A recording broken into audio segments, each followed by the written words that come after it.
For decades, Americans have argued about whether American Chinese food is real. The question is asked casually, often jokingly, sometimes cruelly. Is this authentic? Is it fake? Is it dumbed down? Is it even Chinese at all? The question sounds simple. It isn't, because buried inside it is an assumption that food must remain unchanged to be valid. That culture must arrive intact. That history should leave no fingerprints.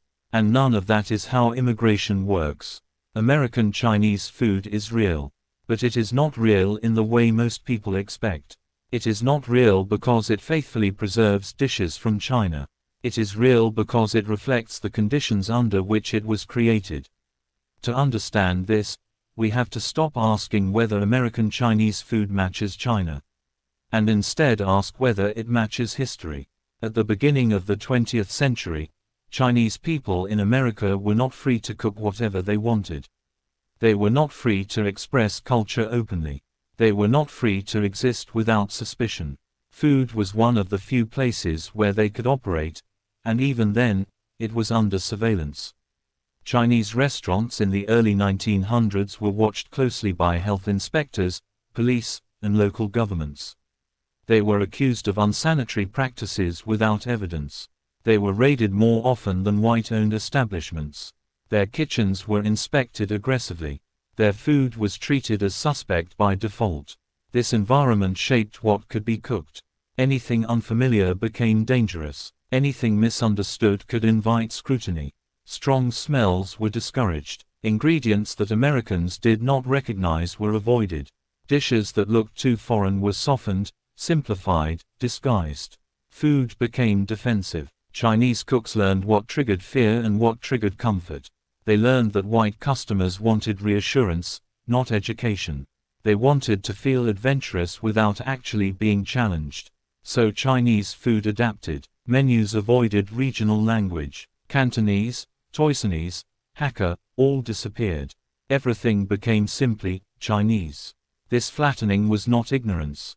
It was strategy. Specificity invited questions. Questions invited judgment. Generic food survived. By the 1910s and 1920s, American Chinese food had fully separated from the food eaten in China.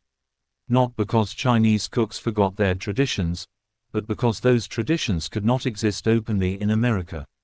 The idea of authenticity itself became distorted. Americans treated authenticity as a static benchmark, a frozen image of culture that never changes. But Chinese food in China was never static. It evolved constantly. Regional cuisines shifted. Ingredients changed. New techniques emerged. Meanwhile, American Chinese food was forced to stabilize. It had to be recognizable everywhere. It had to meet expectations. Change was risky. This is how a cuisine becomes locked in time. While food in China continued to evolve, American Chinese food became nostalgic. It preserved a version of Chinese cooking filtered through early 20th century American taste. That doesn't make it fake. It makes it historical. The problem is that Americans often confuse different with wrong. They compare orange chicken to Szechuan food and conclude that one must be invalid. But that comparison ignores context. Orange chicken was not meant to represent Szechuan. It was meant to survive America. When Chinese immigrants cooked in early 1900s kitchens, they were not ambassadors. They were workers. They were business owners under pressure. They were families trying to stay afloat. Food was a negotiation. Every sweet sauce reflected a compromise. Every fried dish reflected an adaptation. Every English menu reflected a calculation. This does not erase Chinese identity. It reveals how identity bends under pressure. The idea that American Chinese food is fake assumes that culture only counts if it remains untouched. But no immigrant culture remains untouched. Italian food in America changed.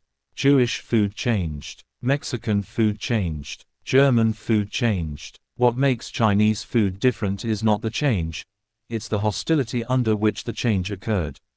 Chinese immigrants were not celebrated for sharing their food. They were tolerated because it was profitable.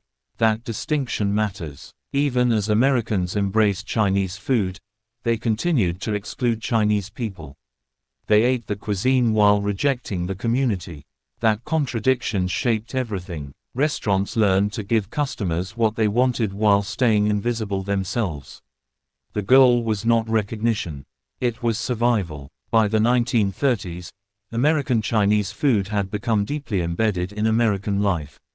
It was cheap, filling, and reliable. It was eaten late at night. It was ordered after work. It became comfort food. And yet, it was still dismissed. It was not considered refined. It was not considered worthy of serious attention. Chinese cooks were rarely credited as chefs. Their food was treated as novelty or convenience. Authenticity debates emerged from this dismissal. Calling the food fake was a way to enjoy it without respecting it. It allowed Americans to consume without confronting history. But food does not exist in isolation.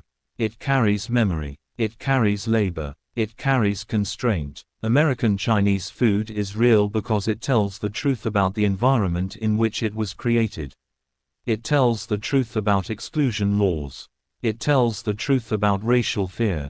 It tells the truth about adaptation under pressure. It is evidence. The question of whether it is real reveals more about the person asking than the food itself. It reveals an expectation that culture should remain pure even when people are not allowed to live freely. American Chinese food is not a failed copy of Chinese food. It is a record of what happens when culture meets resistance. It is not less meaningful than food from China. It is meaningful in a different way. It represents a negotiation between identity and survival, between memory and reality, between tradition and necessity, and that makes it real. Perhaps more real than we are comfortable admitting, because it forces Americans to confront the fact that they helped shape it. That it reflects American choices, American fears, American tastes. This food did not simply arrive. It was created here, and that creation deserves to be understood, not dismissed.